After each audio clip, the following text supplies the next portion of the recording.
You know, when you said you wanted to deep dive into this whole Israel-Iran thing, I gotta say, Yeah. I wasn't quite ready for hypersonic missiles and ancient prophecies all in the same breath. It's a lot, isn't it? It really Yes. goes to show you how significant this conflict is, even on like a global scale. Right. And I think that's what's got everyone kind of hooked on this. It's not just the headlines, it's like this feeling that things are changing, and not in a small way either. Yeah, you hit the nail on the head.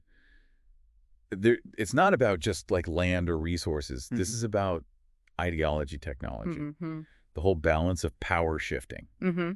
And in a region that's already, Yeah. And speaking of technology, right, one of the articles you sent mentioned over 400 missiles launched at Israel. yeah, Some of them hypersonic. That's not just some casual statistic, right? no, not at all. I mean, to give you some perspective, imagine a missile traveling from like New York City to DC in under 30 minutes. That's the kind of speed we're talking about.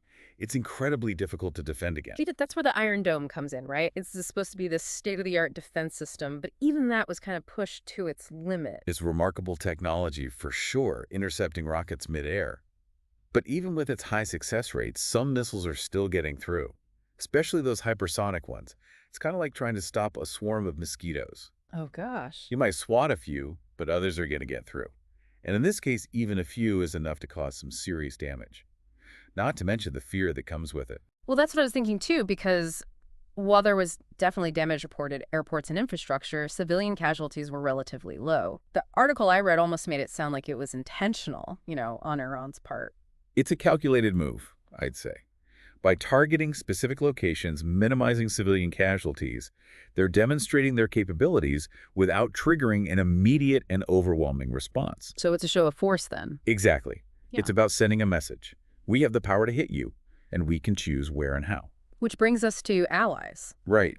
And this is where I was surprised. I knew the U.S. was involved, but one article mentioned Jordan, too. What are they doing in this whole mess? Jordan, even though they don't have the most sophisticated military, they're essential for regional stability. Their attempt to help, even if it wasn't successful, just highlights how much anxiety this conflict is causing. It's a powder keg, and everyone's worried about that one spark. Yeah. And it's not just about what's happening on the ground, right? The stuff you sent me really highlighted just how far-reaching this whole thing is. Yeah, that was my big takeaway, too. Like, one article I read connected this whole conflict to real estate prices tanking in Israel. And I'm like, how are those two things even related? It's all about uncertainty. Mm-hmm. Imagine you're thinking about investing somewhere, Yeah. and suddenly you see these hypersonic missiles flying around. Are you really going to risk your money in a place that feels that volatile? Probably not. Right. And Israel, with all their tech innovation, they really rely on foreign investment. So when this conflict creates this sense of risk, investors get spooked.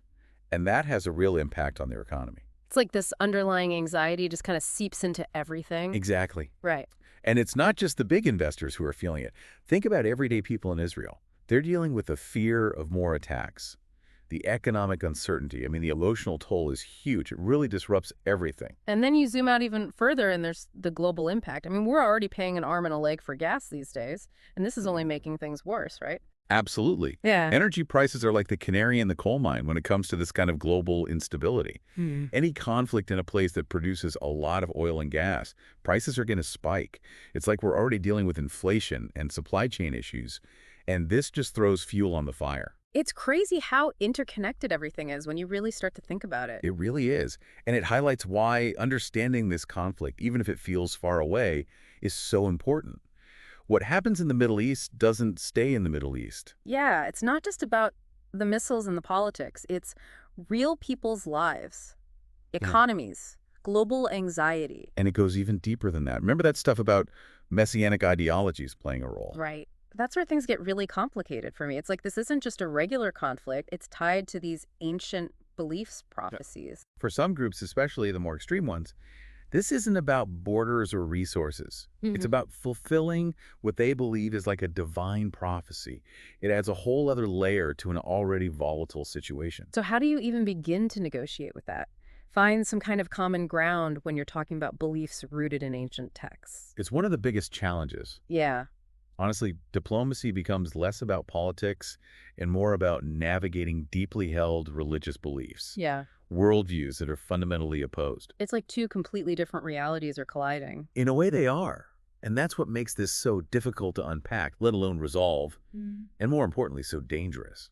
It's a lot to take in. You've got these deeply held beliefs kind of fueling the conflict on one hand, and then on the other hand, you've got this whole global chess game happening. Right.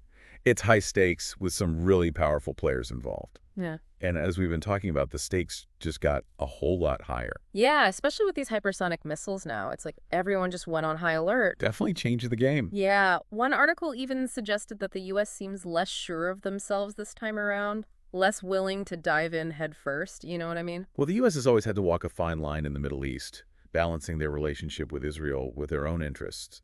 But this time it's different. They're really wary of getting dragged into another drawn-out conflict, especially with everything else going on globally. Yeah, and then there's Russia. They're like the wild card in all of this, aren't they? Yeah. One article I read mentioned that Iran's new hypersonic toys might be courtesy of the Russians. Yeah. Is that how they usually operate? Russia. Oh, yeah. They're known for playing both sides. In this case, they're supplying Iran with these advanced weapons, but they're also maintaining ties with Israel, so they get to position themselves as a power broker. I see. It lets them exert influence on both sides and potentially even profit from all the instability. Profit from chaos. It's a cynical thought, but I kind of see it. It's all about advancing their own interests, which usually means weakening Western influence, creating a power vacuum that they can exploit. And a destabilized Middle East benefits Russia in a lot of ways. Yeah. Increased arms sales, greater leverage in diplomatic talks, you name it. So where does China fit into all of this? They've been pretty quiet so far. China plays the long game. Their focus is on economic expansion, securing resources, and establishing themselves as a major player in the region. So they might not be directly involved in this particular conflict, but they're definitely paying attention. Waiting for an opportunity. Exactly. Ready to make their move if the balance of power shifts. It's like the whole world's holding its breath, waiting to see what happens next.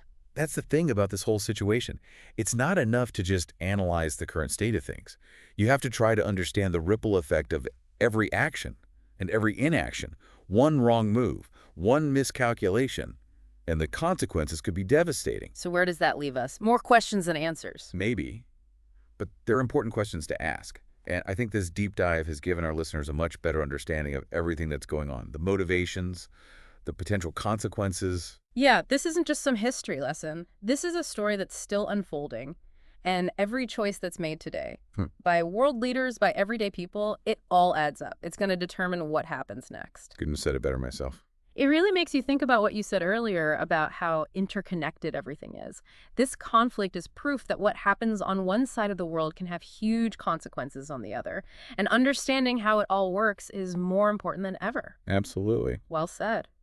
Well, that about wraps it up for this deep dive. Thanks for sending us down this rabbit hole. It's been intense, but really eye-opening. It has. You know, as we were going through all this stuff about the ripple effects of this conflict, I kept thinking back to something you said earlier about how interconnected everything is. It made me realize that we're not just passive observers in all of this. What if we all took a more active role, tried to understand these global challenges better, you know? I like the way you think. Something to chew on, right? Until next time, this has been The Deep Dive.